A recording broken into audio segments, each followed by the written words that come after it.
صحیح بخاری کی حدیث نمبر 809۔ نبی کریم صلی اللہ علیہ وآلہ وسلم کو 7 اعضاء پر سجدے کا حکم دیا گیا تھا، اس طرح کہ نہ بالوں کو اپنے سمیٹتے نہ کپڑوں کو۔ وہ 7 اعضاء یہ ہیں: پیشانی، ممائے ناک، دونوں ہاتھ، دونوں گھٹنے اور دونوں پاؤں۔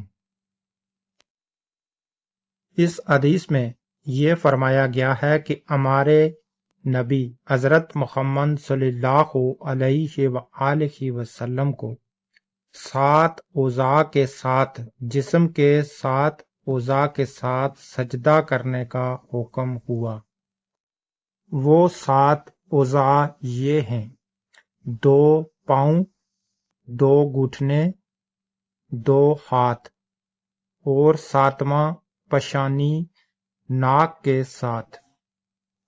یہ 7 اعضاء زمین کے ساتھ ٹچ ہونے چاہیے سجدے کی حالت میں، تو پھر سجدہ کمپلیٹ ہوگا۔ صحیح بخاری کی حدیث نمبر 811۔ ہم نبی کریم صلی اللہ علیہ وآلہ وسلم کی اقتداء میں نماز پڑھتے تھے۔ جب آپ سامع اللہ لمن حمدہ کہتے، یعنی رکوع سے سر اٹھاتے، تو ہم میں سے کوئی اس وقت تک اپنی پیٹھ نہ جھکاتا جب تک آپ اپنی پیشانی زمین پر نہ رکھ دیتے۔ اس حدیث کے مطابق جب امام جماعت کرا رہا ہو تو اس کے پیچھے تمام نمازی جب امام رکوع سے سر اٹھاتا ہے، سامع اللہ لمن حمدہ کہتا ہے، تو تب وہ رکوع سے سر اٹھائیں